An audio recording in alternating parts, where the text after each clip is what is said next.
Hey guys, welcome back to my channel. So I know I'm posting this video on Wednesday, which is Halloween, so I felt I should get appropriately into the mood. I've got my Witch and Famous shirt on and I really just went all in on the orange shades. So the palette I used for this look is the newest palette from Alien Cosmetics. This is their Unearthly palette. Absolutely gorgeous. It just released.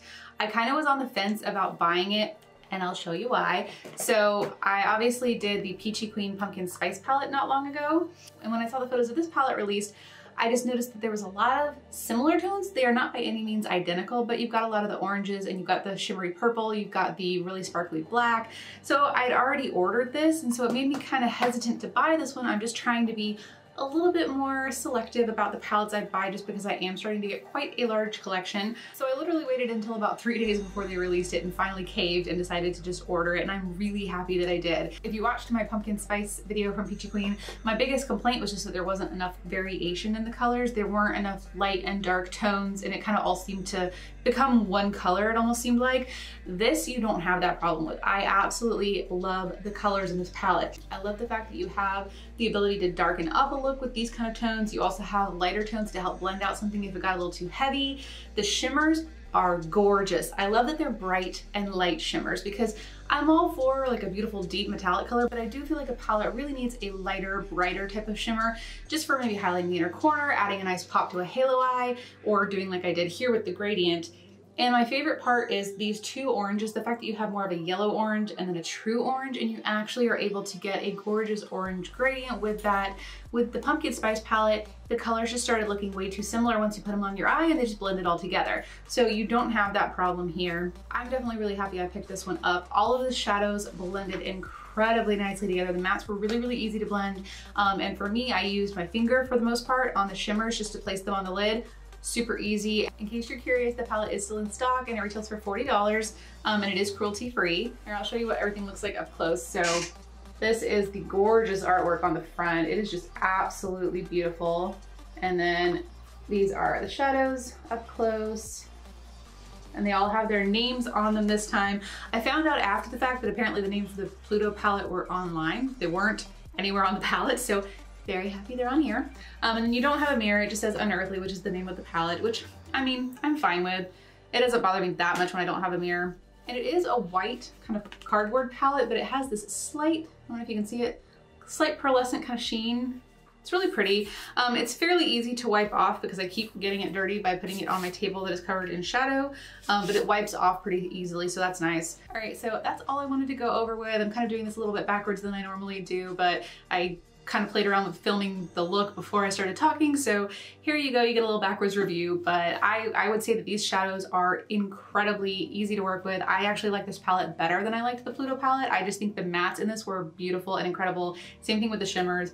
Definitely love this palette. I'm very, very happy that I picked it up. So let me go ahead and put the swatches up for you guys, and then I'll show you how I got this look. All right, we have Skull, Potion, Bruja, Spell, Samhain, Broomstick, Rose Quartz, Mabon, Altar, Hex, Bloodmoon, and Charm. Starting out with the shade Mabon on a fluffy brush. This is kind of my favorite part of this look. I'm just using this all over the crease, up on the brow bone area, kind of flaring it out on the outer portion. And then I'm also dragging it pretty far underneath my eye on that outer corner. I just really want a really blown out outer corner and even underneath it. Next, into Samhain on another fluffy brush. I'm basically putting this in the exact same places, so through the crease, on the outer corner, and then dragging it underneath. I'm just trying to keep it a little less blown out, but just adding a little bit more of that orange color to this look.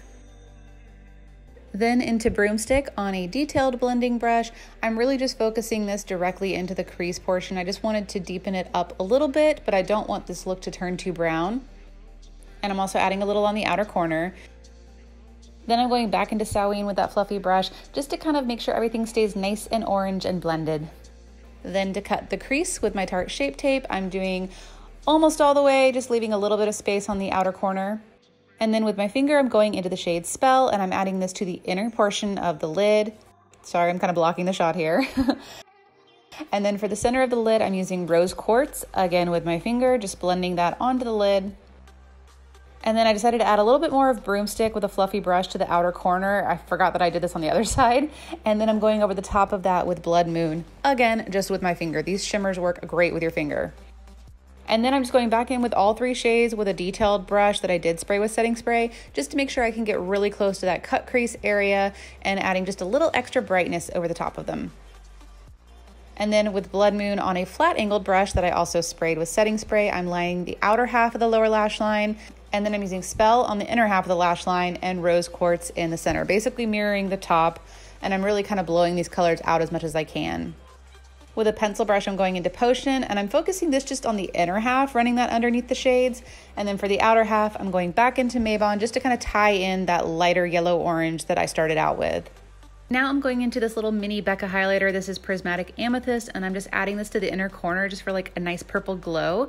And then I'm topping that with Spell, but I'm just kind of dabbing it on just to get a little bit of the sparkle.